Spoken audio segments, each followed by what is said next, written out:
Je vous propose qu'on reprenne pour la deuxième session. Donc, je rappelle l'ordre de passage donc sur les questions relatives au secteur monétaire et bancaire.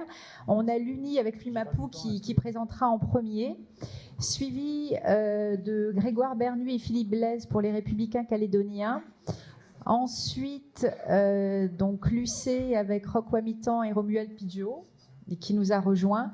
Et j'ai cru comprendre qu'il y avait eu un problème d'information, de coordination pour l'intervention sur la monnaie pour la plateforme. Il n'y aura donc pas d'intervenant de la plateforme sur cette question. Par contre, on garde quand même le temps de parole de 15 minutes, ce qui nous permettra d'avoir plus de temps pour les questions à la fin. Je le rappelle, si vous avez des questions sur la session qui vient de passer, n'hésitez pas à les poser à la fin de cette session-là. Donc je vais tout de suite donner la parole à Louis Mapou.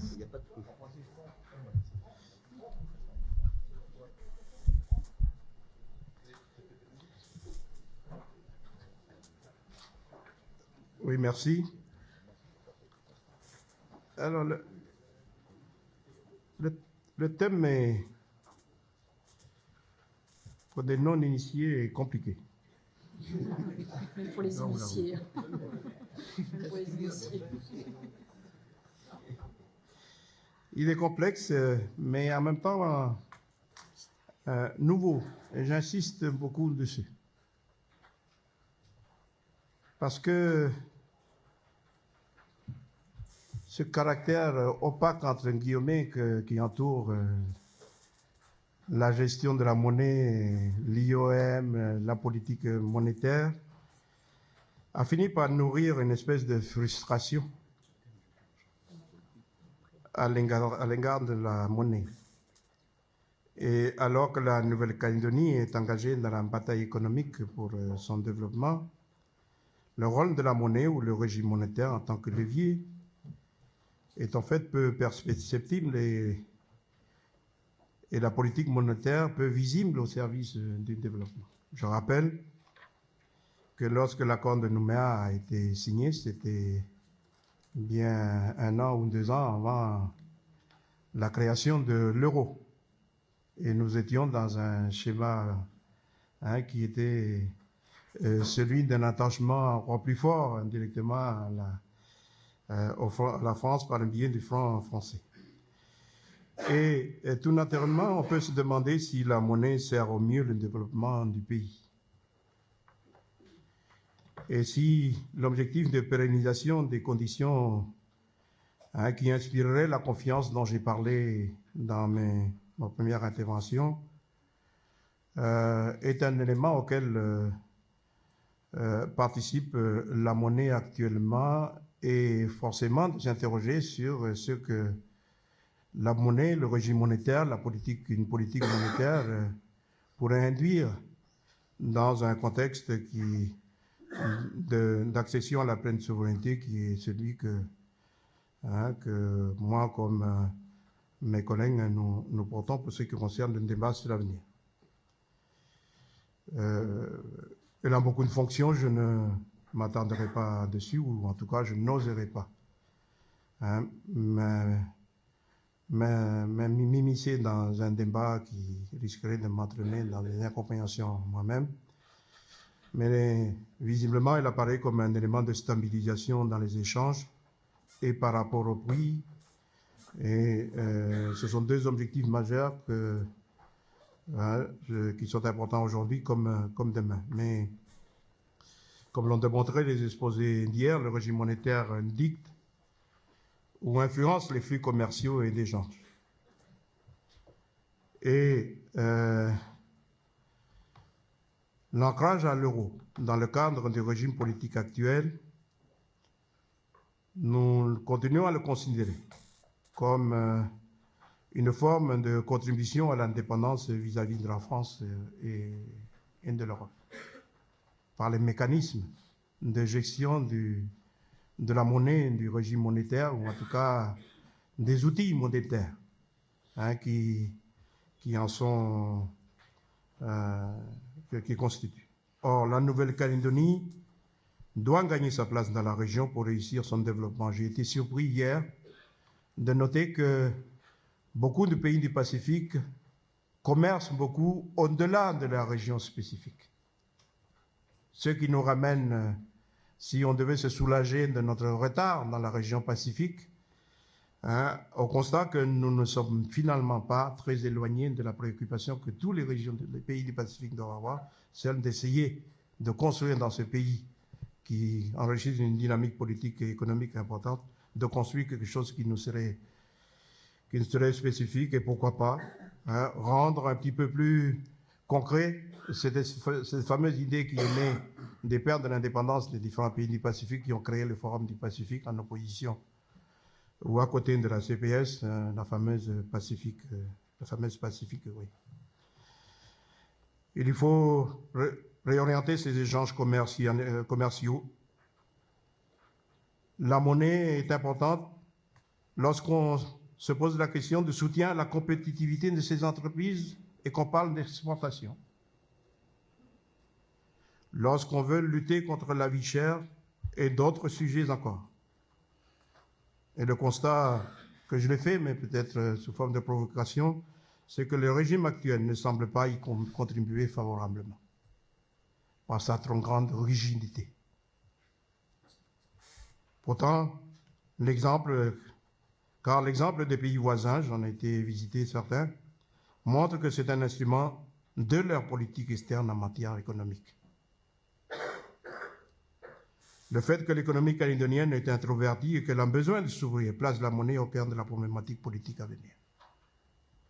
C'est dans ce sens que c'est important, dans le cadre d'une stratégie de coopération. C'est aussi dans ce sens que l'exemple du franc CFA nous intéresse, quoi qu'il ait été balayé d'un revers de la main hier, nous intéresse au plus fort parce que nous avons besoin d'un benchmarking beaucoup plus sérieux, beaucoup plus important, beaucoup plus intéressant, pour connaître ce que l'adhésion au franc CFA des pays africains a apporté comme processus de développement, comme vous l'avez hier, M. Sindri, évoqué avec force, processus de développement, et quel type de développement pour les pays africains quand on entend ce qui se dit dans le monde. La définition d'une politique monétaire au service du développement dans la Nouvelle-Calédonie est plus que nécessaire, je l'ai dit. Elle passe par une capacité d'action sur la politique qui n'existe pas aujourd'hui. Il faut que le régime monétaire y contribue, en agissant notamment dans l'encadrement du crédit et pourquoi pas, dans le financement budgétaire. C'est quelque chose sur lequel vous n'intervenez pas aujourd'hui, mais on peut se poser la question. Lorsqu'on a eu du mal à financer notre flotte aérienne des Air Calin et des Air Cal, dans quelle mesure le soutien budgétaire de la banque n'aurait pas pu apporter une contribution plus forte. Donc, on vous interroge sur ces questions parce qu'ils sont au cœur de ce que nous faisons aujourd'hui et de l'avenir, puisqu'il nous faut continuer à soutenir l'investissement et le développement de la vie. Le rôle de la monnaie en matière de compétitivité de l'économie est indéniable. Et dans le cadre du développement des exportations. Pour cela, il serait souhaitable de simuler les scénarios d'un réajustement de la monnaie de ses effets en matière d'inflation et de pouvoir d'achat, qui sont les deux contreparties, qui sont à chaque fois évoquées lorsqu'on parle de réajustement de la monnaie. Je n'ai pas utilisé le mot d'évaluation exprès, parce que c'est un point qui fait polémique et qui fait beaucoup discuter. Mais il nous serait intéressant de savoir si un réajustement de cette monnaie vers le haut ou vers le bas, vous l'avez évoqué hier, appréciation ou dépréciation. Ce point-là pourrait venir nous donner un coup de main dans le cadre de la recherche d'une plus grande compétitivité dans notre pays ou d'autres choses encore. Enfin, le rôle de l'IOM en tant que banque centrale du pays et surtout en tant que banque des banques est un point qui mérite attention. Il s'agit de savoir s'il peut jouer un rôle sur le marché financier pour refinancer les banques calédoniennes, parce que c'est l'un des gros points de difficulté que nous rencontrons. J'ai eu à connaître par le passé des difficultés à avoir la contribution des banques locales, compte tenu des problèmes de trésorerie qu'ils pouvaient avoir en leur sein pour soutenir un développement ou une surchauffe de l'économie. Donc, est-ce que il peut avoir un rôle sur le marché financier pour financer les banques calédoniennes? J'ai cru entrevoir dans les propos du directeur de l'IOM hier qu'il y a une piste. Donc, j'ai envie qu'on les encourage à aller un petit peu plus loin. La Banque du Vanuatu finance, Banque centrale des finances Vanuatu, finance les engagements de l'État Vanuatu. Bon, pas bon, c'est une question, mais ça mérite d'être posé. Parce que ça veut dire que ça supposerait que l'IOM agisse ou ait les pleines prérogatives, j'ai envie de dire, entre guillemets, d'une banque centrale, y compris des réserves, en son sein. Ce qui n'est pas une main sans fer en matière de répartition des compétences, puisqu'il s'agit là du régalien. Mais c'est une véritable question et en tant qu'indépendantiste, je le pose pour l'avenir. Son rôle dans la cotation des entreprises est aussi important, ainsi qu'en matière de fuite des capitaux. Parce que c'est un autre élément qui est un petit peu obscur dans la façon dont on connaît l'appréciation qu'il y en est, le problème de recouvrement, les problèmes des entreprises en difficulté, mais pour des responsables politiques, on a besoin de savoir comment ce mécanisme joue, comment il travaille. Voilà. Ainsi, la monnaie est un enjeu pour l'avenir. Merci. Car elle participe des conditions de financement de l'économie et du pays. L'étude des différents régimes monétaires, l'évolution du franc CFA dans le développement des pays africains, le système de panier de monnaie dans le Pacifique et le développement de l'économie sont des pistes de travail urgents. En tout cas, pour ce qui concerne ceux qui portent l'option accession à la pleine souveraineté.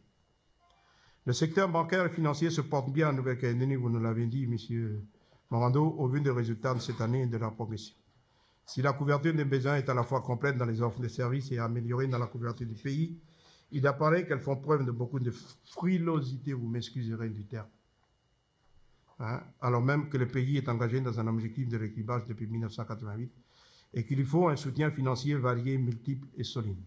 Je voudrais rappeler aux plus jeunes que c'est à la demande des indépendantistes que la SICNC a été séparée en deux en 1988 durant les accords, pour qu'on ait une banque que nous avons voulu comme banque de développement, mais qui a toujours aujourd'hui un petit peu de difficulté à aller au-delà des capacités qu'il a. Donc c'est une véritable question. Je rappelle que la création de l'ICAP, l'Institut calédonien de participation, est un autre point. Je regarde de Simon Louis-Cotte, qui a beaucoup été discuté parce qu'il s'agissait d'accompagner le développement de la Nouvelle-Calédonie et de voir dans quelle mesure les instruments financiers, ces instruments financiers pouvaient être mis au service. Je note qu'il y a beaucoup d'organismes financiers qui se créent et j'y vois le fait qu'ils viennent en substitution d'une difficulté que les instruments financiers de la place ont à aller sur des terrains qui comportent des risques qui seraient difficiles à assumer. Mais peut-être je m'hasarde un petit peu là-dessus. Si la couverture voilà.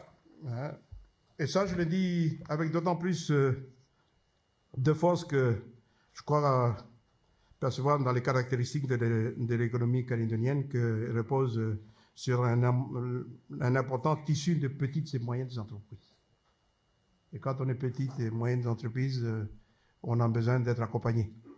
Au départ, bien sûr, comme vous l'avez dit, mais tout au long du processus, parce qu'on est soumis beaucoup plus que d'autres aux aléas de la conjoncture. L'intégration récente d'une catégorie de la population dans l'économie marchande, je parle là de la population kanak, bien entendu, est un autre élément important sur lequel il ne faut pas fléchir, parce qu'il y va de la cohésion sociale, de la cohérence générale des politiques et puis surtout de vivre ensemble en Nouvelle-Calédonie. Cette population, comme d'autres d'ailleurs, a besoin d'être accompagnée plus que nécessaire.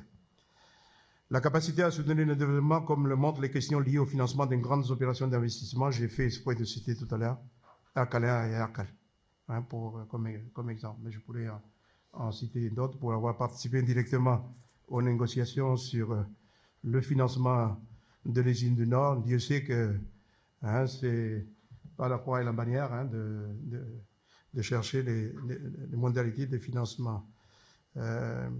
La capacité à retenir les capitaux privés en Nouvelle-Calédonie pour les réinvestir dans l'économie, c'est une question qui a été beaucoup traitée sous la forme de la fuite des capitaux. Hein, est-ce que les établissements financiers et l'IOM peuvent y contribuer? C'est un véritable sujet. Le développement, en tout cas, de ces dernières décennies, notamment dans le cadre de l'Equiva, a été fait pour une base sous l'impulsion des fonds publics. Le véritable enjeu aujourd'hui, c'est de voir le secteur bancaire et financier, qui semble être origine, sortir un petit peu des bois pour accompagner la Nouvelle-Calédonie à un moment où elle a besoin de franchir une autre étape de son histoire, ou en tout cas pour son économie, et profiter de l'assise que constitue et que nous sommes un des rares pays de la région à l'avoir. C'est ce secteur privé très développé, qui a une bonne réputation, qui a un savoir-faire et qui demande à être accompagné au-delà. Beaucoup de nos pays frères du Pacifique travaillent aujourd'hui sur cette question parce que, vous l'avez dit hier, le développement de leur pays depuis les indépendances a surtout été impulsé par les pouvoirs publics. Donc c'est une question que nous ne devons pas perdre de vue. Et les entreprises ne doivent pas être les méchants. On doit les solliciter à la juste mesure, bien entendu, des défis que nous devons porter. Merci. Je vous remercie pour cette intervention qui nous prévoit des programmes de recherche pour les 50 prochaines années. Tant les questions sont nombreuses. Effectivement, c'est d'énormes pistes de recherche qui ont été présentées. Je passe tout de suite la parole aux Républicains calédoniens. Philippe Blaise commence, c'est ça, et Grégoire Bernu ensuite. Merci. Donc, alors nous, on n'a pas de problème de coordination, on est deux. Donc, je vais essayer de parler pendant 7 minutes pour laisser du temps à mon collègue Grégoire Bernu. Encore une fois, ce que je vais vous présenter est un extrait de ce qu'on a présenté il y a 1 an, disponible sur le site du mouvement républicain calédonien à Enjeu Référendum. Alors moi, je vais tricher parce que je viens du secteur bancaire. Donc, c'est un peu plus facile de présenter la réalité des choses. Donc, on va faire en fait d'abord un état des lieux pour comprendre comment fonctionne notre économie, nos flux financiers, parce que c'est ça qui va conditionner la stratégie financière. D'abord, le système bancaire calédonien, il est fortement dépendant des refinancements extérieurs. On a 4 banques en Calédonie, BNC, BCI, Société Générale, BNP Paribas.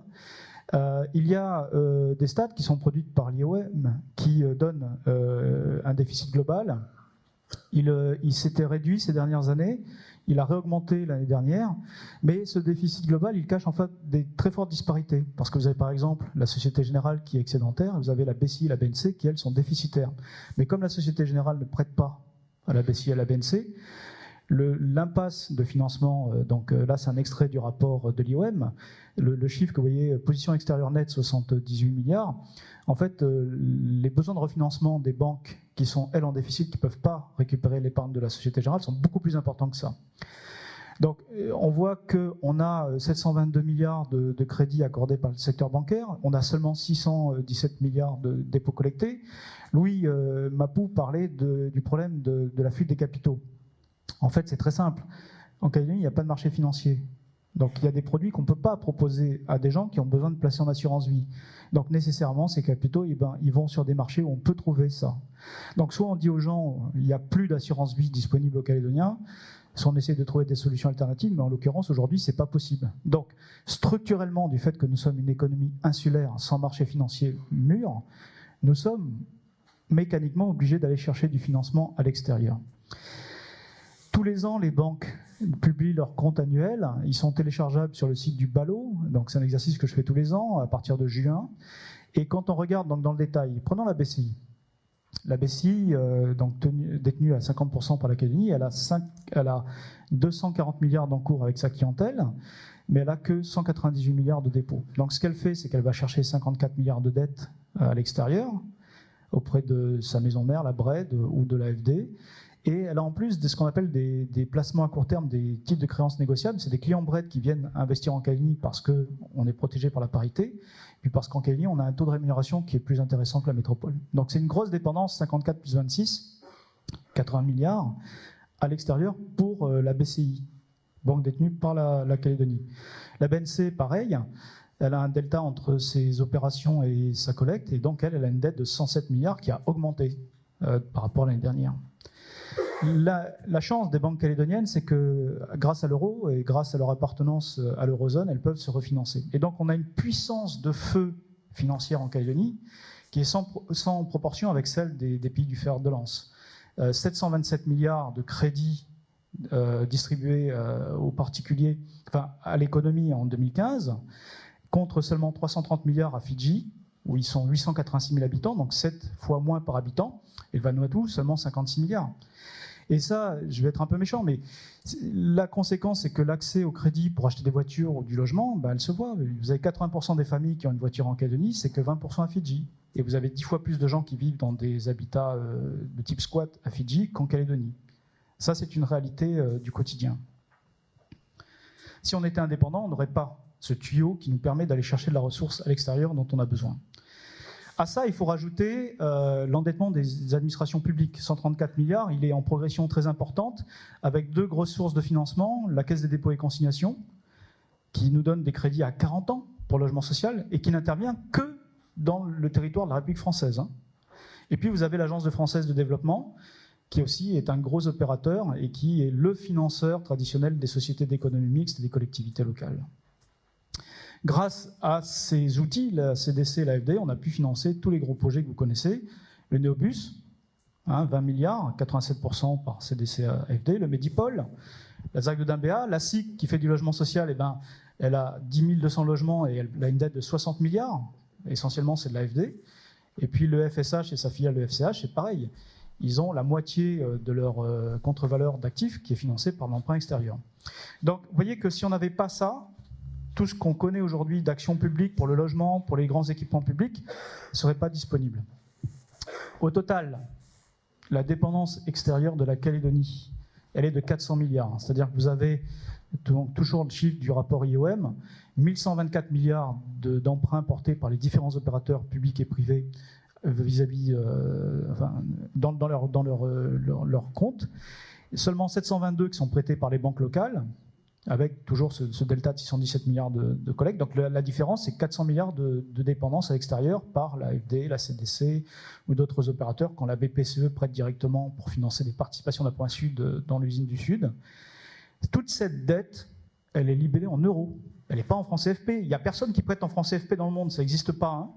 Je disais ça parce que hier, quelqu'un posait la question de savoir si vous pouvez faire marcher la planche à billets. Ben non. L'argent de l'extérieur, on le paye en euros. Ce qui veut dire que si on sort de la France et qu'on dévalue notre monnaie, cette dette elle sera plus chère proportionnellement parce qu'on continuera à la payer en euros. Je rappelais le cas des fonctionnaires qui ont des emprunts CASDEN. Demain, il y a l'indépendance, on dévalue la monnaie, vous continuerez à payer votre emprunt en euros. Donc voilà, si vous voulez, quelques éléments de contexte que je voulais vous livrer un peu rapidement pour laisser à Grégoire le soin de donner notre position sur la monnaie. Je vous remercie.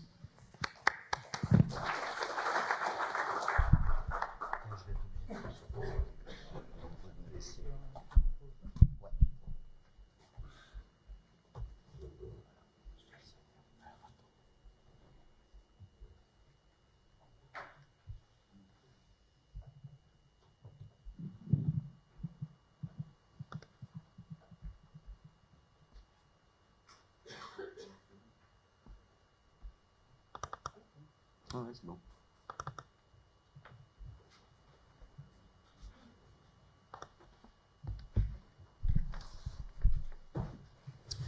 Bien, mesdames, messieurs, bonjour. Je voudrais moi-même m'associer aux remerciements de mes collègues pour l'initiative qui a été prise par l'Université de la Nouvelle-Calédonie, en particulier par M. Gorouna et son équipe. Donc un grand merci, ça nous permet effectivement d'échanger avec vous sur ces différents sujets à la veille donc d'échéances capitales pour notre avenir, et c'est une bonne chose, il faut s'en réjouir.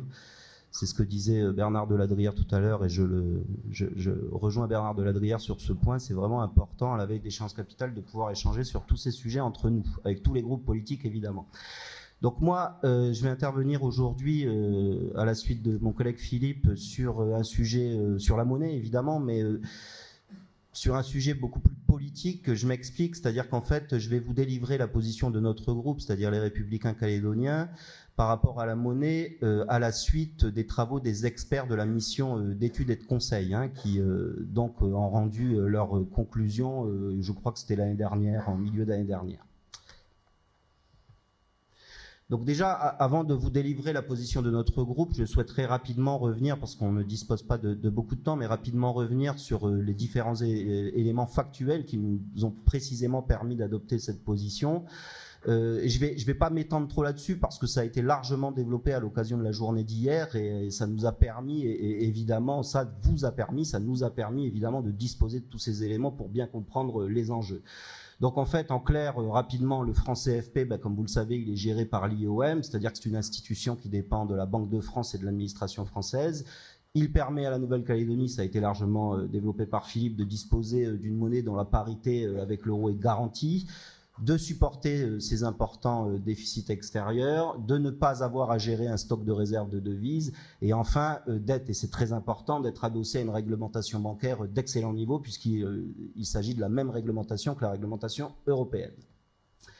Donc évidemment, le franc CFP, c'est une monnaie adaptée aux caractéristiques économiques de la Nouvelle-Calédonie, au premier rang desquelles, on en a parlé aussi tout à l'heure, le déficit structurel de sa balance commerciale, donc qui était de l'ordre de moins 153 milliards en 2015, mais c'est tous les ans qu'il est en déficit, c'est bien pour ça que c'est un déficit structurel. Je ne vais pas m'étendre sur la question, puisqu'encore une fois, Philippe en a parlé, mais ça signifie évidemment que la Nouvelle-Calédonie peut importer beaucoup plus que ce qu'elle exporte grâce au transfert de la métropole, et que de ce fait, elle n'a pas besoin de dévaluer sa monnaie.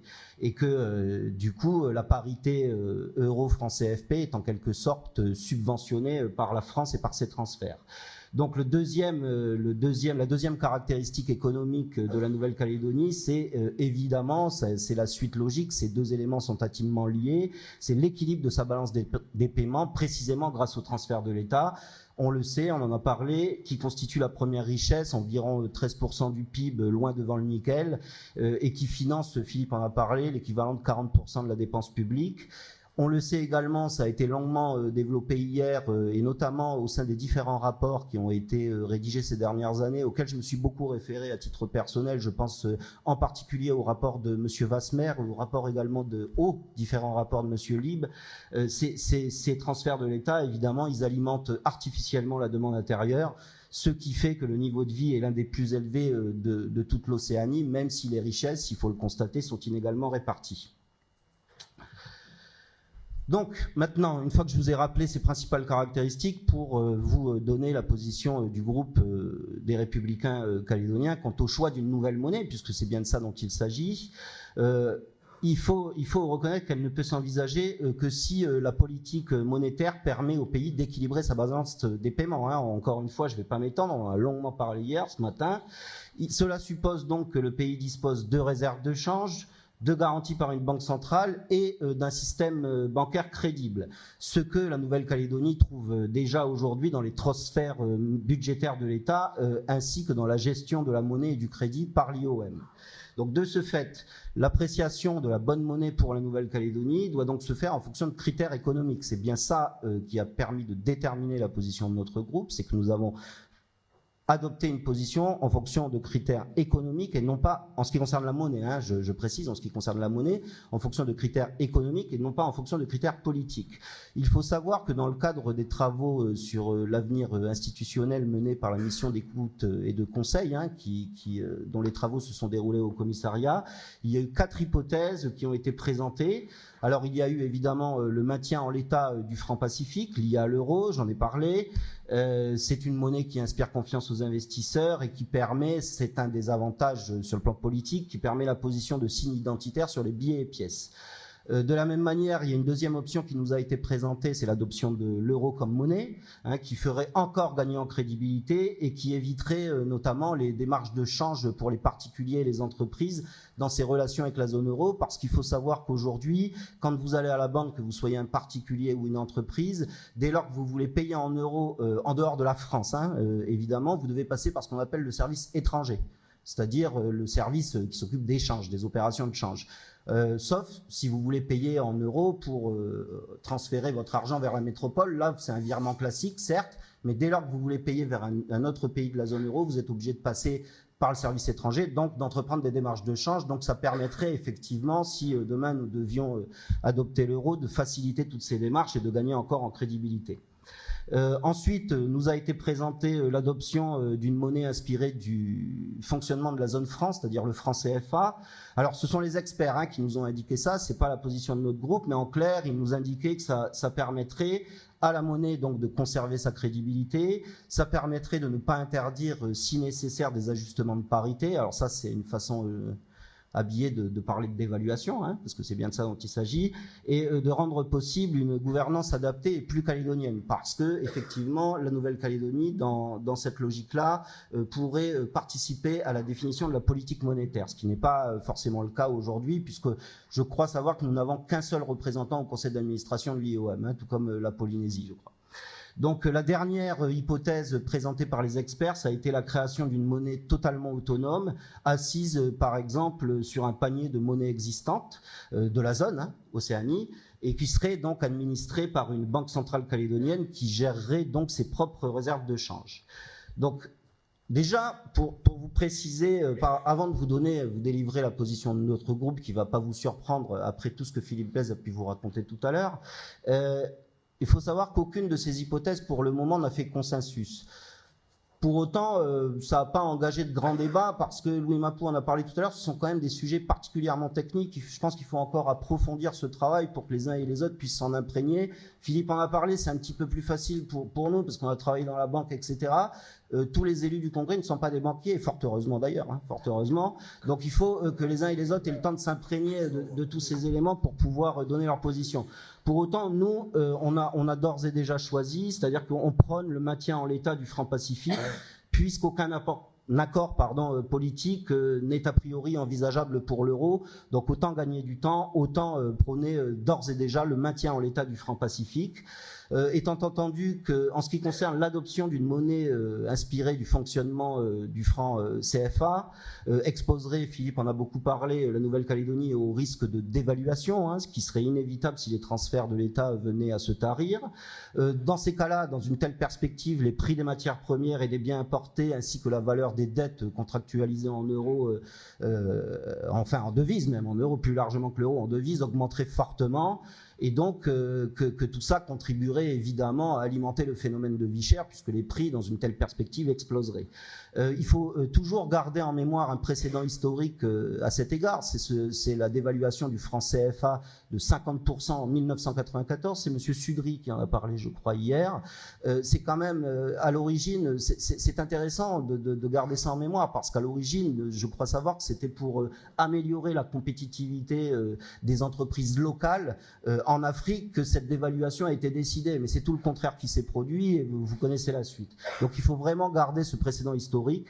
Et enfin, en ce qui concerne la création d'une monnaie totalement autonome, il n'y a pas véritablement de débat, puisque les experts ont eux-mêmes indiqué dans leur rapport que les caractéristiques locales rendent cette solution totalement irréaliste à court et moyen terme. Donc voilà la raison pour laquelle, j'en terminerai là, notre groupe, donc les Républicains calédoniens, prône le maintien en l'état du franc Pacifique, puisque nous disposons de toutes les caractéristiques d'ores et déjà pour bien fonctionner avec une monnaie solide arrimée à l'euro. Je vous remercie. Merci beaucoup, messieurs Blaise et Bernu, pour ces présentations. On va donc passer maintenant à la séance de questions. J'imagine que vous en avez... Ah pardon, excusez-moi. Excusez-moi, je suis confuse.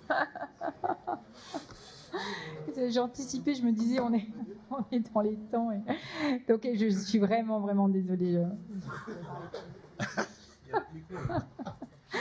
Je suis désolée. Donc, je vais passer la parole à l'Union calédonienne avec, comme tout à l'heure, Ouamitan qui va, on va dire, donner les grands traits et ensuite Romuald Pidgeot qui interviendra sur les questions plus techniques. Bien, merci Madame Riss. Donc, tout d'abord, quelques rappels historiques pour placer cette thématique-là aussi dans notre longue histoire. Dès 1984, à son congrès de Tours, l'Union calédonienne avait déjà abordé le thème de la monnaie et proposé d'ailleurs le nom de la monnaie du futur pays sous le vocable Ondi, tel que les habitants de la région Païti-Tchamouki, dans le nord-est de la Nouvelle-Calédonie, désignaient leur monnaie traditionnelle. Symbolisant l'homme et l'ancêtre, elle accompagne la parole et scelle les échanges et les alliances. Sa valeur est d'abord spirituelle, bien sûr, mais contrairement à d'autres monnaies dans les pays mélanésiens, tels que le Vanuatu, les Salomon ou la Papouasie-Nouvelle-Guinée, elle n'a pas de valeur marchande. Cette décision de 1984 a été prise lors de discussions sur la souveraineté du futur pays, confirmant ainsi que posséder sa propre monnaie est signe de souveraineté, comme le rappellent d'ailleurs en général les constitutions des différents pays. La monnaie est bien sûr l'instrument, ou en tout cas une de ses missions, du développement économique des pays qui leur permet de recourir à des ajustements dans leur politique monétaire sur la question des taux de change, des taux d'intérêt, octroi des liquidités aux banques, etc. etc. Nous avons pu entendre les différents intervenants hier à ce sujet-là. Le développement d'un pays avec une monnaie contrôlée par un autre pays peut nous poser problème, surtout lorsque cet autre pays n'est autre que l'ancienne puissance coloniale. Je vais en parler tout à l'heure par rapport aux relations entre la France et ses anciennes colonies africaines. C'est d'ailleurs ce qui a fait dire à Jacques Rueff, qui avait été un des hauts fonctionnaires français à l'époque du général de Gaulle, qui était économiste et libéral, qui a présidé le comité d'experts chargé d'étudier comment assainir les finances publiques pour lancer la Ve République sur de bonnes bases. La monnaie est le terrain où se joue à la fois l'avenir du développement économique et le sort de la liberté politique. Il ajoutait par ailleurs dans une autre de ses déclarations, « L'Europe se fera par la monnaie ou ne se fera pas ». Ceci pour affirmer l'objectif ou confirmer l'objectif des indépendantistes, posséder sa propre monnaie afin d'avoir les moyens de son développement. Pour y parvenir, donc, diverses options ont été examinées, dont une monnaie adossée à une monnaie ou un panier de monnaie, ou le système du CFP actuel amélioré, ou encore le modèle du franc CFA. Suite à la mission des experts de l'État à ce sujet, donc dans les différents comités de pilotage, l'option de l'euro remplaçant le CFP donc, a été écartée, et celle d'une devise adossée à un panier de monnaie nous a semblé la plus prometteuse. Mais, bien sûr, des simulations ultérieures nous permettront d'établir les avantages et les inconvénients de chaque option et ensuite d'orienter le choix final. Hier, certains intervenants disaient que la monnaie avait quelque chose de mystérieux et qu'il ne fallait pas jouer aux apprentis sorciers, car la vie des peuples dépend de la façon dont est gérée la monnaie par les gouvernements. Nous avons bien sûr conscience de cela et nous n'avons pas de problème avec cela, de cette responsabilité majeure. Mais ce que nous faisons et ce que nous disons, nous posons là l'objectif à atteindre, c'est-à-dire posséder sa monnaie comme élément de souveraineté, puis convenir par étapes de s'orienter vers l'option qui semble se dessiner, c'est-à-dire l'option du panier de monnaie, y incluant les devises de pays avec qui nous commerçons ou avec qui nous allons commercer. Pensez peut-être ou à étudier à y inclure le dollar américain qui semble être intéressant après l'intervention de Mme Laïssa Roy hier. Mais il était important pour nous d'examiner attentivement l'option du CFA, qui a été celle qui est retenue et proposée aux partis politiques calédoniens, ça a été rappelé tout à l'heure, lors des discussions à l'intérieur au niveau des COPIL, des comités de pilotage. Mais malgré nos demandes, l'État n'a jamais donné suite à notre proposition d'organiser des rencontres avec des experts africains francophones, partisans et opposants du CFA dans leur pays. Et par ailleurs, au vu du débat entre économistes africains et au sein de l'opinion publique africaine sur la question du maintien ou pas du CFA pour les 14 pays de l'Afrique francophone, il nous semble peut-être hasardeux d'aller dans ce sens. D'ailleurs, actuellement, des publications d'ouvrages abordent ce thème. Je vais citer 2 ou 3. Par exemple, « Sortir l'Afrique de la servitude monétaire, à qui profite le franc CFA ?» Point d'interrogation. De 2 économistes sénégalais et camerounais. Ou encore « Monnaie, servitude et liberté » d'un autre camerounais. Ou encore l'économiste togolais Kako Nupokpo, qui est ancien ministre de la prospective et de l'évaluation des politiques publiques du Togo, directeur de la francophonie économique et numérique au sein de l'Organisation internationale de la francophonie. Il écrivait, donc il a sorti un ouvrage dernièrement, « Le franc CFA asphyxie les économies africaines ». Et il dénonce la confiscation de la souveraineté des pays africains, la politique monétaire imposée aux banques centrales africaines, les 2 banques centrales, BCEAO et BEAC, conforme à celle de la BCE, c'est-à-dire la Banque centrale européenne, en donnant la priorité à la lutte contre l'inflation. Dénonce aussi une politique inappropriée et même absurde pour des économies en construction qui ont des besoins importants de financement pour développer leur capacité de production. Ceci, bien sûr, en vertu de la garantie de convertibilité du franc CFA. Ça a été rappelé hier dans les intervenants, je crois que c'était M. Sudi qui disait ça. Enfin, il dénonce le fait que les politiques monétaires des banques centrales africaines sont déconnectées des réalités économiques et sociales des pays membres parce que calquées sur celles de la BCE, c'est-à-dire la Banque centrale européenne, ou que le système favorise la fuite des capitaux plutôt que de les attirer. Enfin, elle ne favorise pas les relations horizontales entre les 14 pays, donc les Comores compris, et bien sûr, ceci nous interpelle au plus haut point dans notre politique de construction régionale au sein du Forum des îles du Pacifique et du groupe mélanésien du fer de lance. Je vais donc laisser maintenant Romuald poursuivre.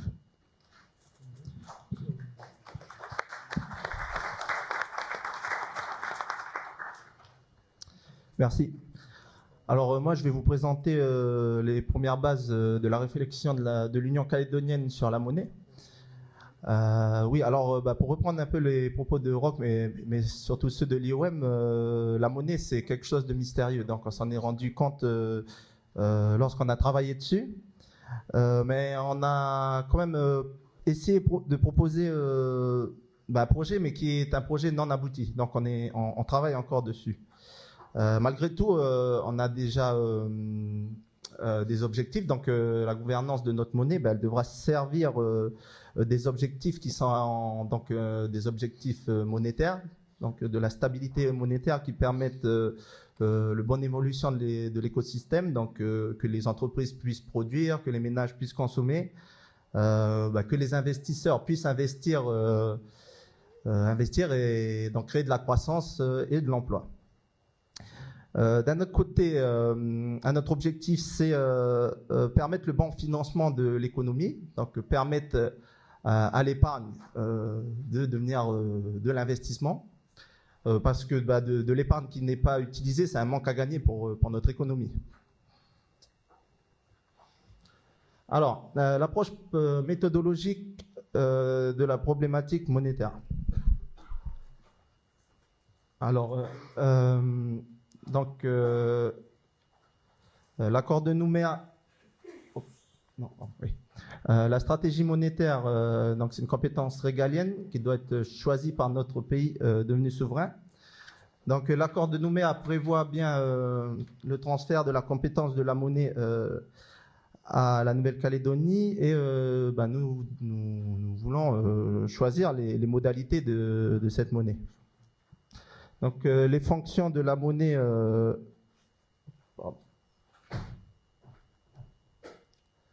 donc la monnaie du futur État, donc elle doit être appréhendée à partir de ses fonctions. Donc, c'est une unité de compte, une réserve de valeur et un intermédiaire dans les échanges. Voilà. Donc, ce sont vraiment les fonctions de la monnaie. On n'attend pas forcément de miracle de la monnaie en ce qui concerne l'économie et la croissance, ce sera plutôt le rôle des politiques économiques, mais la monnaie doit créer l'environnement pour permettre à l'économie de fonctionner correctement. Le changement de notre système monétaire doit être progressif, donc ça c'est très important, parce que nous on n'a pas pour intention de passer d'un système à un autre brutalement. Pourquoi? Parce que comme je vous disais, il y a tout le système économique qui est derrière, et on veut éviter de perturber ce système économique par des chocs monétaires. La transition doit être progressive, d'une part dans le cadre d'un dialogue avec l'État français. Pourquoi l'État français? Parce que c'est celui qui a l'expérience, qui a exercé la compétence de la monnaie jusqu'à aujourd'hui en Nouvelle-Calédonie. Et d'autre part, avoir l'assistance d'une expertise internationale, donc GFLM, des pays du groupe Fer de Lance mélanésien. Qui sont intéressants parce qu'ils partagent beaucoup de similitudes avec nous, d'une part par leur position géographique, par leur histoire coloniale. Donc ce sont d'anciennes colonies qui du jour au lendemain ont dû récupérer cette compétence de la monnaie et apprendre à l'exercer. Aussi par la taille et par la population. Voilà.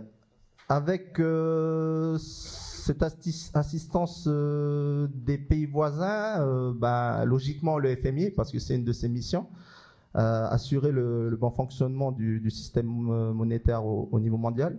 Donc le FMI est un appui technique pour les banques centrales dans le monde, notamment les banques centrales des petits États.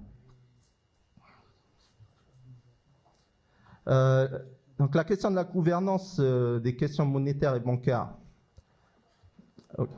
doit être traitée en même temps que celle de la monnaie. Donc il faudra créer la structure, banque centrale, la réglementation, donc les lois, et former des hommes. Alors, ce que nous attendons de notre monnaie. Donc la monnaie... Oh, pardon.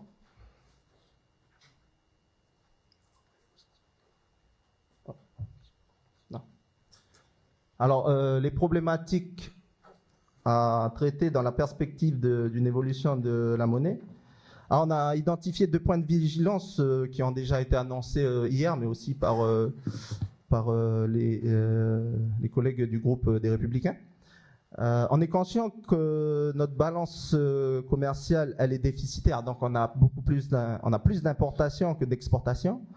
Donc une mesure préalable, ça serait de rééquilibrer cette balance. Comment faire? En augmentant d'une part les exportations et en diminuant les importations. Donc les exportations de biens en développant le tourisme qui est une exportation, et en substituant les importations à de la production locale, ce qui aura pour double effet, d'une part de rééquilibrer la balance commerciale et d'autre part de créer de l'emploi local. Donc notre cahier économique propose plusieurs solutions pour ces objectifs. Un deuxième point de vigilance, c'est notamment ces crédits que l'on a contractés en euros. Donc on est conscient qu'une dévaluation augmenterait cette dette en euros, que ce soit pour les administrations publiques, les entreprises ou les ménages.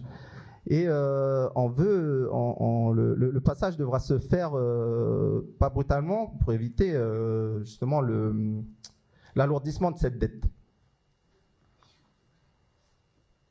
Alors, ce que nous attendons de notre monnaie. Donc, comme je vous l'ai dit au départ, une monnaie stable, donc pas de variation erratique de la parité, qui, c'est une variation de la parité, comment dire, elle perturberait l'écosystème. Donc, un écosystème équilibré donne confiance aux investisseurs, Donc l'investissement qui est important pour une économie, car comme je vous disais tout à l'heure, ça permet de la croissance. Qu'elle assure un pouvoir d'achat aux citoyens du pays. Donc par cette phrase, je veux dire au moment du passage. On ne veut pas qu'une dévaluation entraîne une perte d'achat, une perte de pouvoir d'achat pour le consommateur. Donc la monnaie doit favoriser la compétitivité économique du pays. Pareil, une dévaluation permettrait une meilleure compétitivité à l'export. Malgré tout, ça entraînerait une perte de pouvoir d'achat pour le ménage. Alors, on est conscient que c'est un système d'équation dans lequel, en appuyant sur un levier, il y a peut-être un levier qui est positif, on a des conséquences négatives d'un autre côté, mais on sait que la politique monétaire devra trouver le bon équilibre. Donc, enfin, le pays doit pouvoir en assurer la gouvernance, donc agir grâce aux outils de banque centrale que sont les taux d'intérêt, les réserves des banques privées auprès de la banque centrale et aussi les réserves des devises.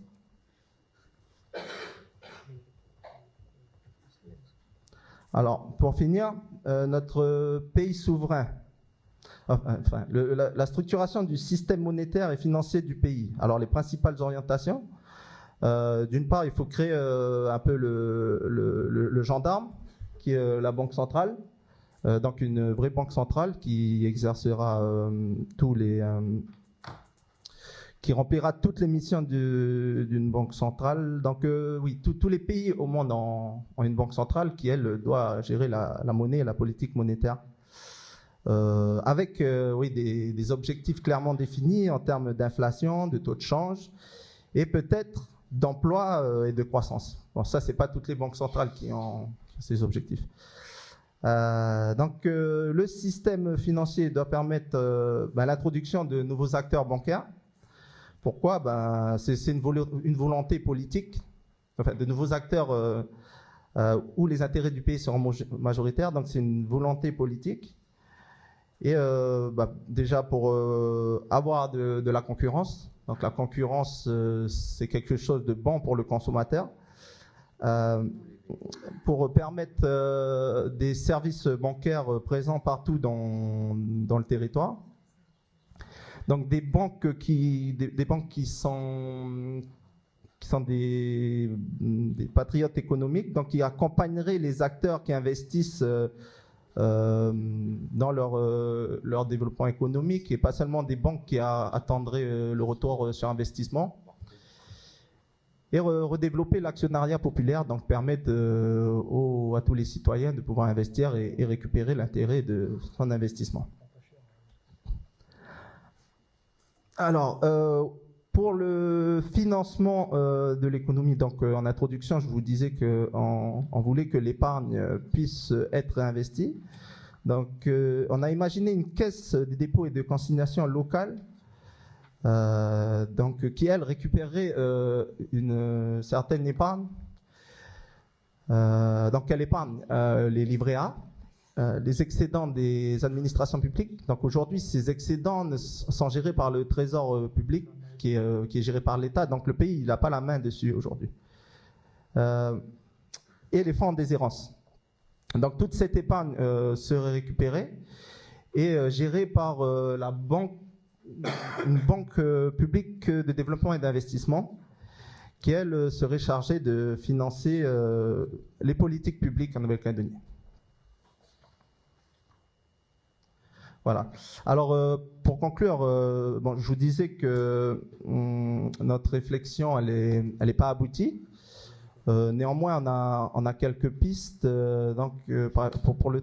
Pour la politique de change, le panier de monnaie semble une option intéressante, parce qu'elle assurait cette stabilité et elle est utilisée par pas mal de nos voisins dans la région. Voilà, mais c'est encore en projet, c'est une réflexion qui devra être poursuivie. Voilà, merci.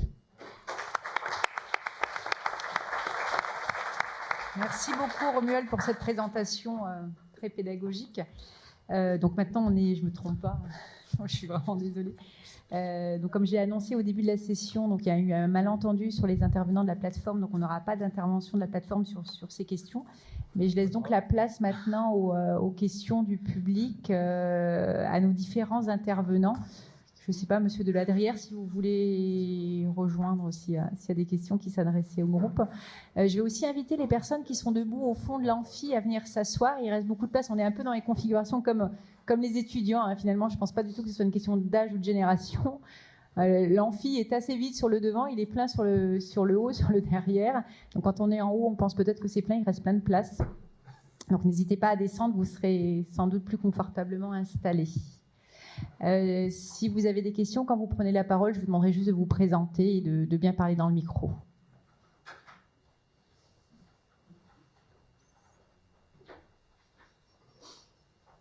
Bonjour, Didier Leroux. J'ai été 23 ans membre du Congrès, 3 ans membre du gouvernement et surtout 13 ans président de la Fédération patronale qui est devenue depuis le MEDEF. J'ai écouté avec beaucoup d'attention, quelquefois en bouillant un petit peu, les différentes interventions. Et je voudrais soulever 5 points. Et comme la plateforme n'intervient pas, ça me donnera peut-être un petit peu plus de temps. On n'a pas parlé de ça, mais le but de la politique, c'est quoi? Le but de la politique, à mon sens, c'est quand même d'améliorer la vie des gens, pas celle des élus, et d'améliorer la vie des gens sur le long terme. Et ce sujet, ce but, il a été complètement absent, et il a été totalement perdu de vue par les différents intervenants. Pourtant, il passe, à mon sens, par la définition d'une politique économique forte et saine et cohérente. Le deuxième point, le premier intervenant, Roch, a parlé de la venue d'experts venus d'ailleurs, et en particulier de métropole. C'est évidemment surprenant de la part d'un indépendantiste, partisan de l'emploi local, du moins je le pense, enfin je le pensais. Ce que je voudrais simplement dire, c'est que l'expertise économique, elle existe sur place. Et c'est dommage qu'on n'y ait pas eu recours.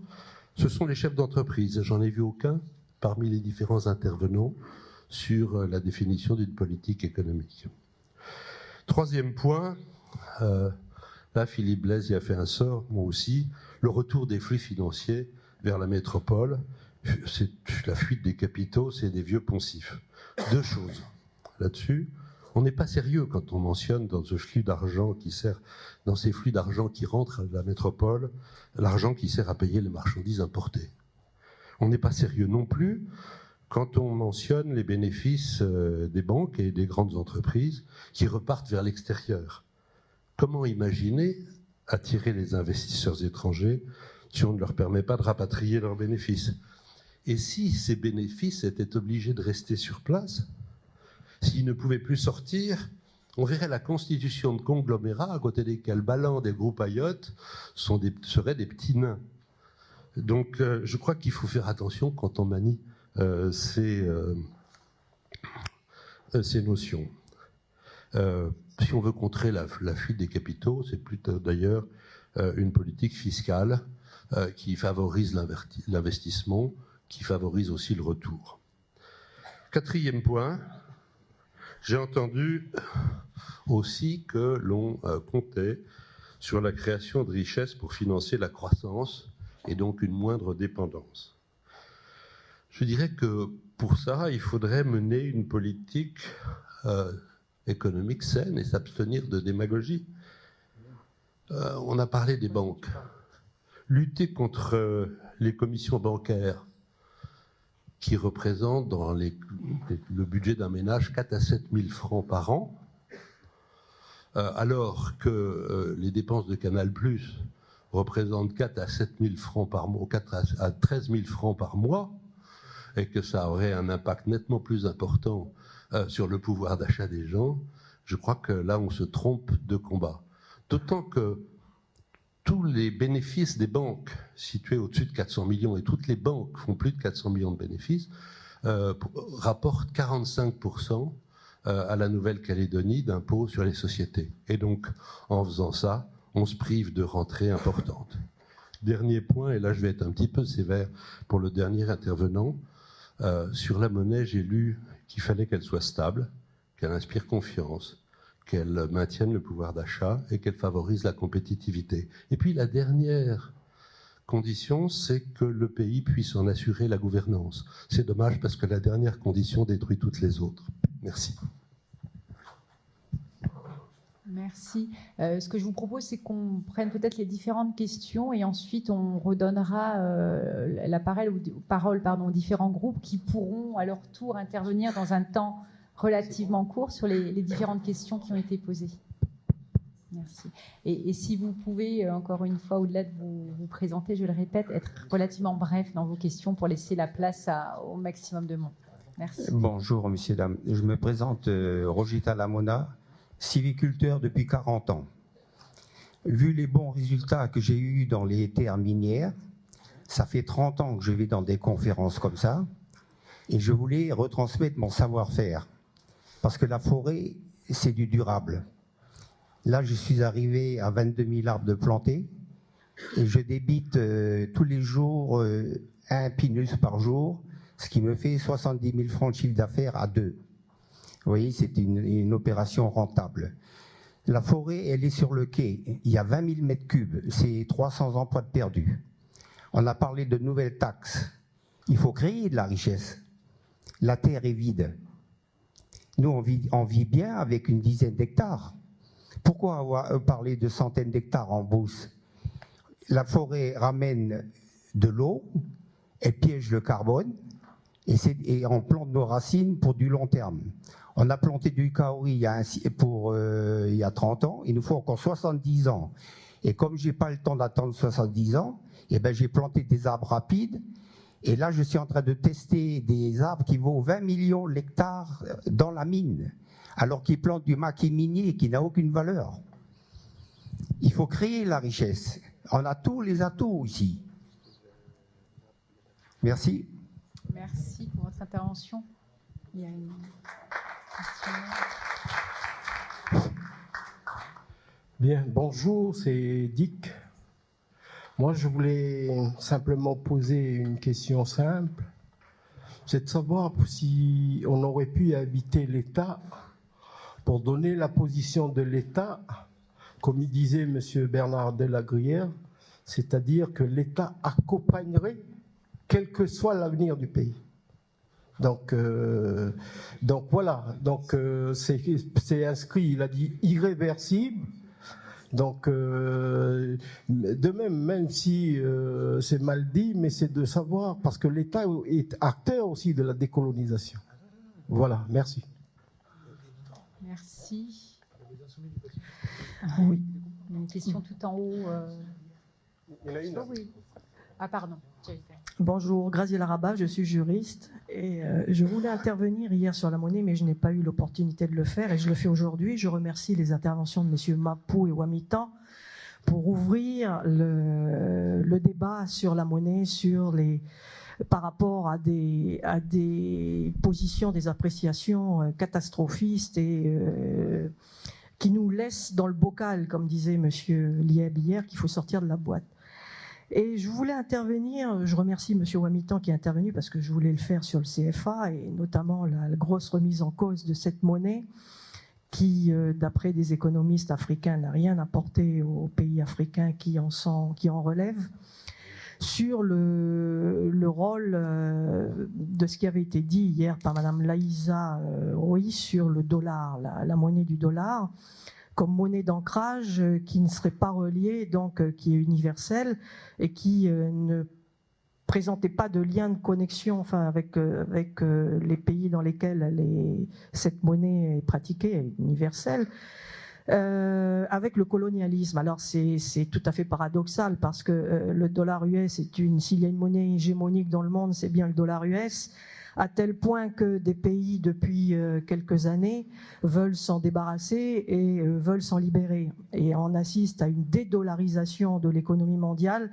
qui est initiée à la fois par la Russie et par la Chine, par les BRIC, et par ce projet pharaonique dont je n'ai pas entendu parler, mais qui pourtant va remodeler certainement les relations mondiales d'un point de vue géopolitique, qui est le projet initié par la Chine des nouvelles routes de la soie, qui va partir, donc qui est prévu de partir de l'Asie jusqu'en Europe, jusqu'en Afrique, et à laquelle Emmanuel Macron a appelé devant les ambassadeurs dans un discours il y a quelques 2-3 semaines, où il appelait les ambassadeurs à justement se faire les VRP pour la France de participer à ce projet faramineux, pharaonique.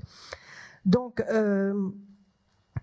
il y avait un intervenant qui disait hier que les choses bougent, et c'est vrai que les choses bougent, que le monde se remodèle sous nos yeux, que des États ne veulent plus de l'hégémonie imposée par d'autres États, et que nous assistons à la naissance d'un monde multipolaire qui est respectueux, qui doit être respectueux normalement de chaque souveraineté des États, du respect du principe qui sont dégagés par la charte de l'ONU, de non-ingérence dans les affaires intérieures. Merci de poser votre question.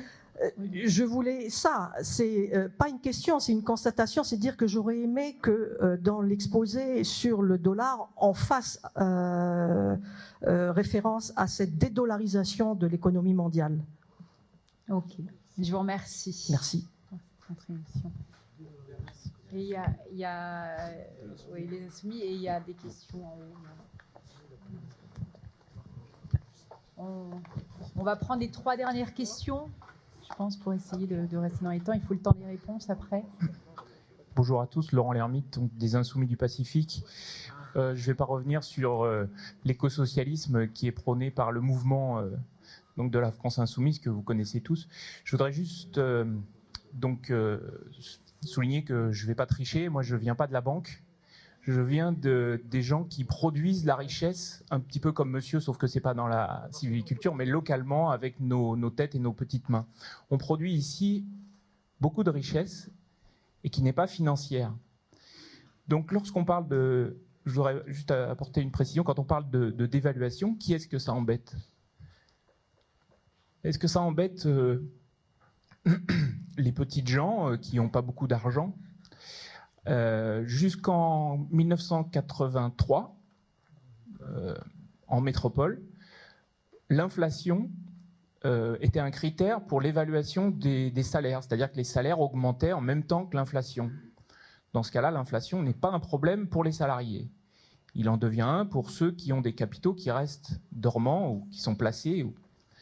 Donc j'ai entendu aujourd'hui beaucoup de peur et de crainte et également de dogmatisme envers le néolibéralisme. Mais moi, la crainte que je voudrais exprimer, c'est justement le mur dans lequel va l'économie européenne, par exemple, sans citer le nombre de chômeurs et que crée la misère que crée la contraction de l'économie via le manque de création monétaire.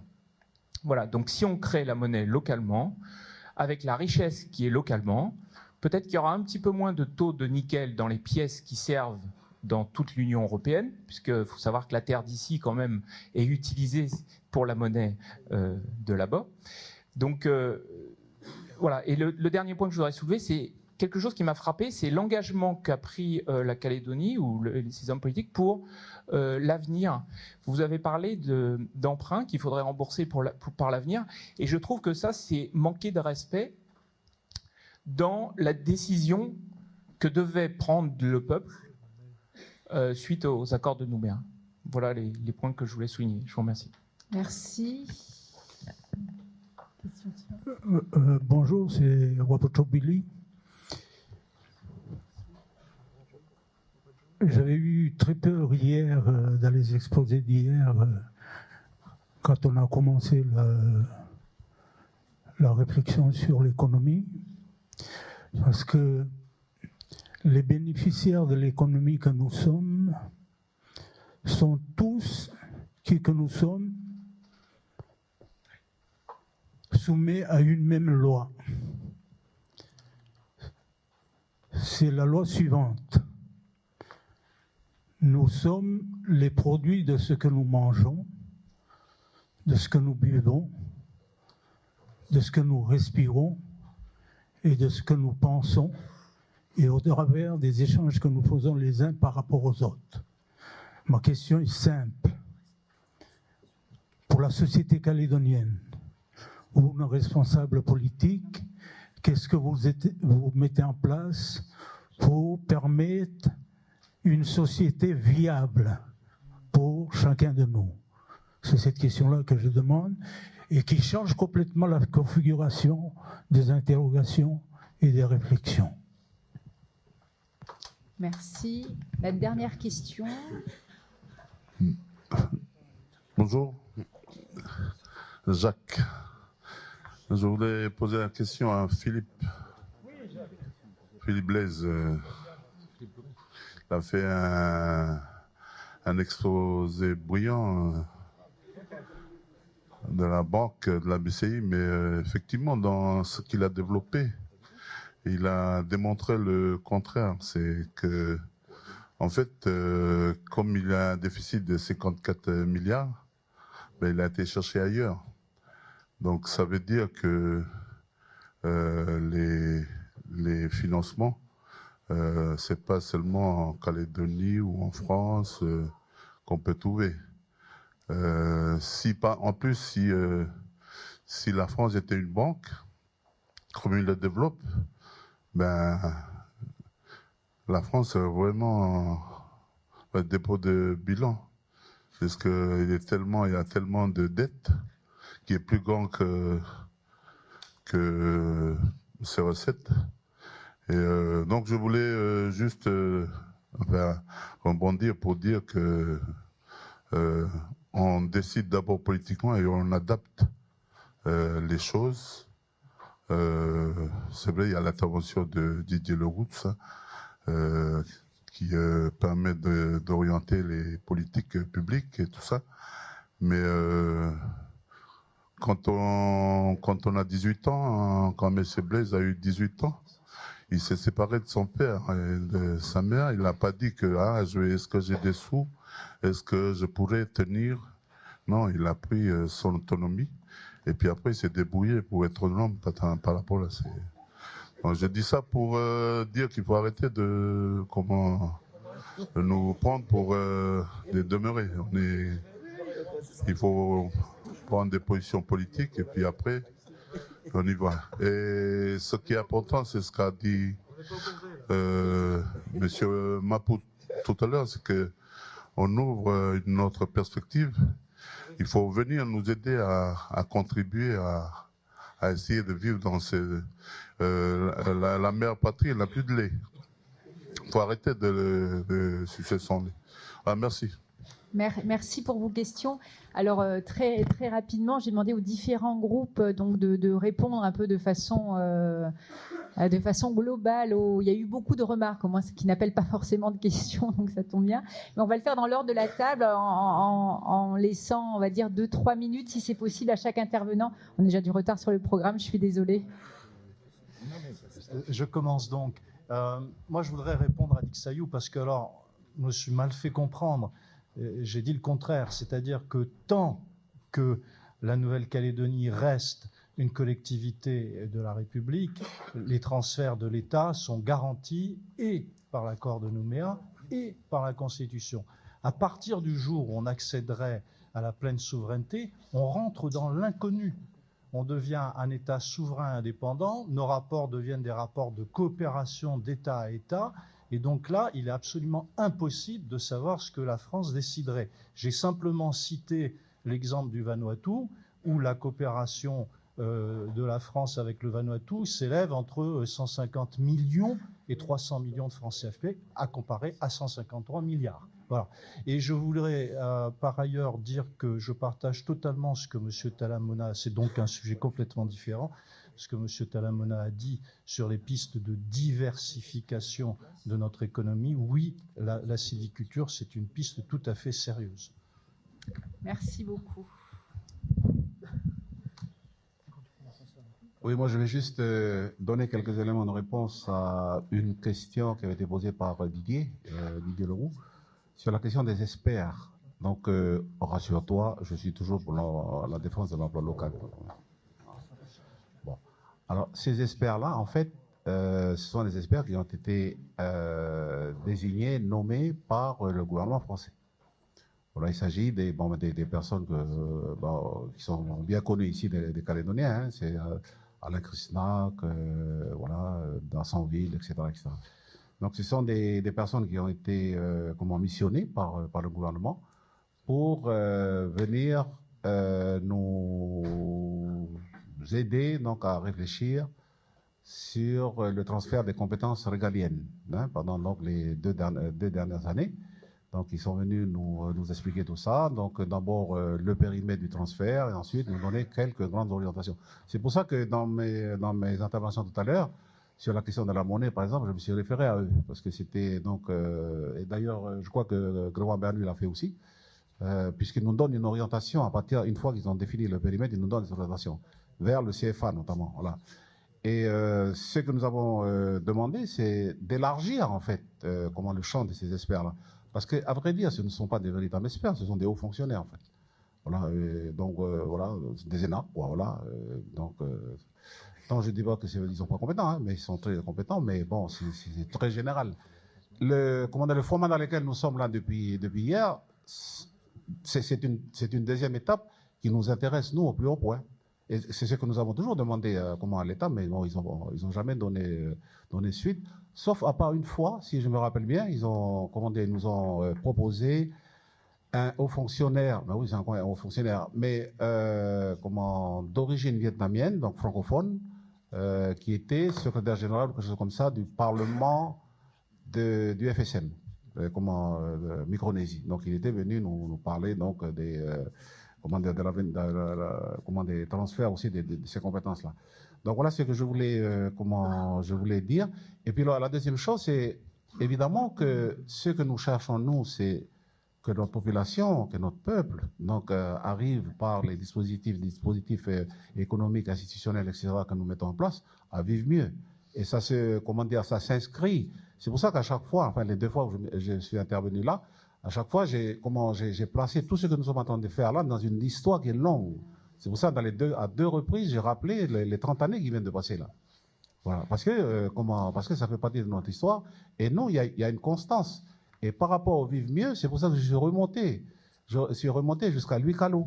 L'UICALO et l'ICLF, c'est deux associations confessionnelles qui ont donné naissance à l'Union calédonienne et ensuite au Front indépendantiste et ensuite au FLNKS. Voilà. Donc, et dans leur programme, comme le programme de Maurice Lenormand, donc lorsqu'il va représenter son gouvernement en 1957 devant l'Assemblée territoriale, mais il le redit pareil. Et c'est quoi l'objectif en fait? C'est de vivre mieux. Voilà, merci. Merci beaucoup, Roch. Je crois que pardon, Madame Brice, sur la question de la monnaie, je vais laisser les collègues. Voilà, merci. Donc, Anthony Lecrin, on avait travaillé avec Romuald sur cette question, sur la partie monétaire du cahier économique. Et puis, pour répondre à Didier Leroux directement, mais plus largement au questionnement sur le choix de ce panier de monnaie comme système monétaire. Donc, la monnaie, c'est un attribut de la pleine souveraineté. Donc, c'est un objectif auquel il faut répondre avec ce qui a été détaillé. Et ça répond classiquement à l'ensemble d'un système monétaire, quel qu'il soit. Sur le doute qu'on peut émettre par rapport à les questionnements autour de l'euro, etc.,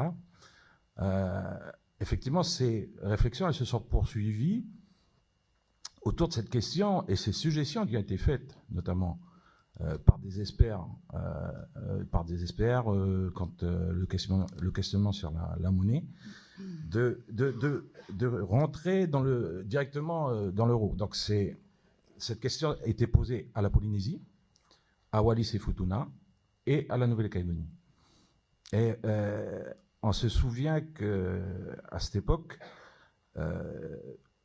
c'était vendu politiquement comme quelque chose de salutaire pour préserver les investissements, pour préserver, etc., finalement sécuriser autour de l'euro.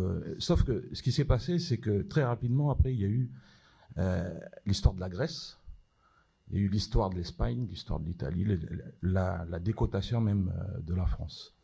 Pour dire quoi que c'est pas forcément vrai Et ce n'est pas une garantie suprême que d'appartenir au système européen. La Grande-Bretagne, par exemple, fait partie de l'euro, mais n'a jamais fait partie du système monétaire européen. Donc, nous, quand on se pose ces questions, on est légitime, et puis on prend aussi en compte l'histoire des systèmes monétaires. Donc, on s'est positionné sur un panier de monnaie, et la question pourquoi c'est toujours pas abouti, c'est parce que la composition des référents dans ce panier de monnaie, il y a une constituante, celle qui avait été évoquée par Roch, qui nous semble la plus pertinente, c'est le dollar US, va composer ce panier. Avec aussi les réflexions qui ont été faites. C'est pour ça que ce n'est pas abouti. Par madame, qui rappelait qu'il y a une dédollarisation. Excusez-moi, je vais vous demander de conclure. Alors, pour dire que ce qu'on propose, on ne le fait pas, on ne l'a pas fait n'importe comment.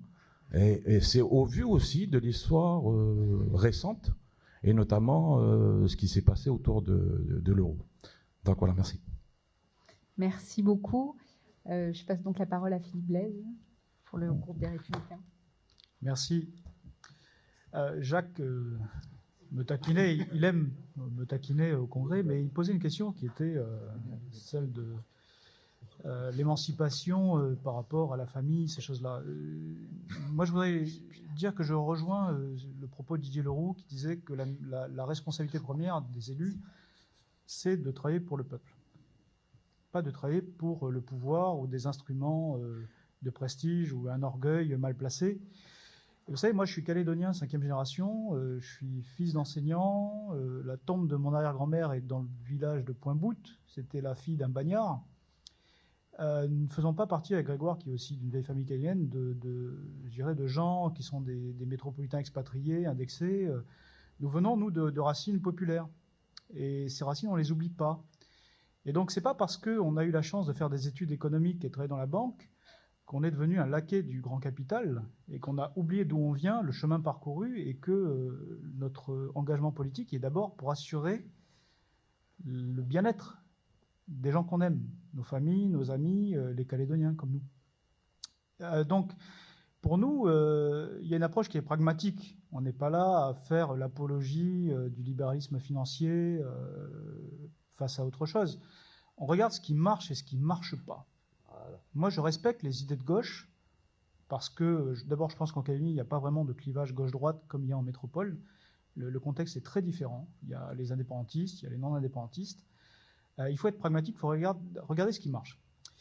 Et dans le monde et dans l'histoire, il y a des systèmes qui fonctionnent et des systèmes qui ne fonctionnent pas. Il y a des réalités qui s'imposent à nous, politiques.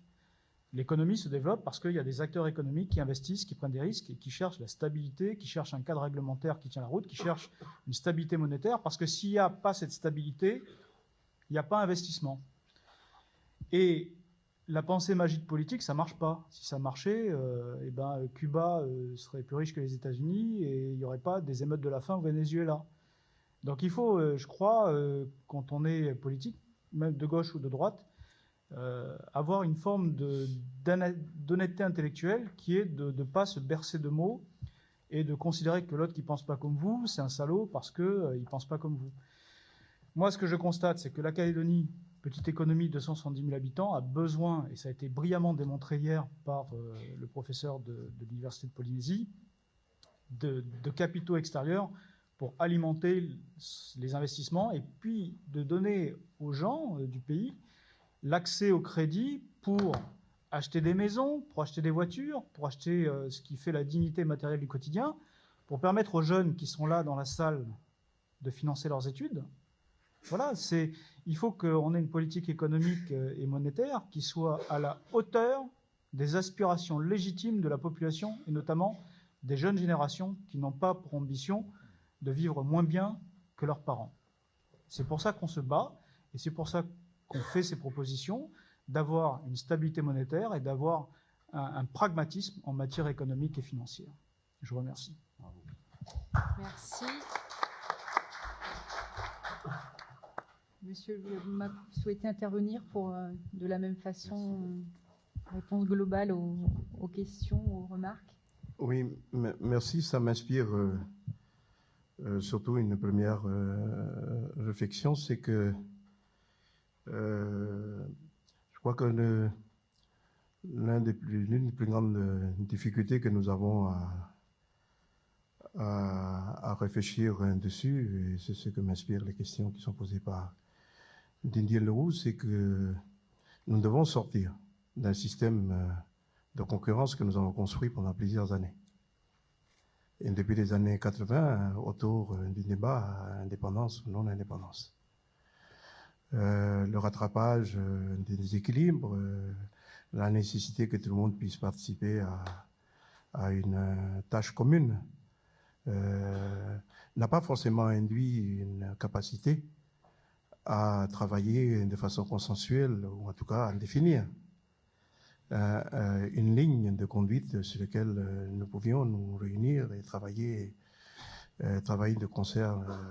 Et finalement, à chaque fois qu'on s'est mis d'accord à un moment précis, que ce soit aux accords de Matignon et Moutinho ou aux accords de Nouméa, on a tout de suite versé le lendemain dans les interprétations au nom des deux grandes tendances que nous représentons. Je pense que c'est la première grande difficulté, parce que tu évoques effectivement la question des experts, comment nous répondons à la qualité d'exigence ou à l'exigence de qualité dans la vie qu'ont nos concitoyens. Moi, je pense que très fondamentalement, il faut qu'on sorte de ce débat pour reposer complètement. Et l'un des gros points qui pourrait nous permettre effectivement d'y arriver, c'est le débat sur le système institutionnel que nous avons construit depuis les années 80. Est-ce qu'aujourd'hui, ce système institutionnel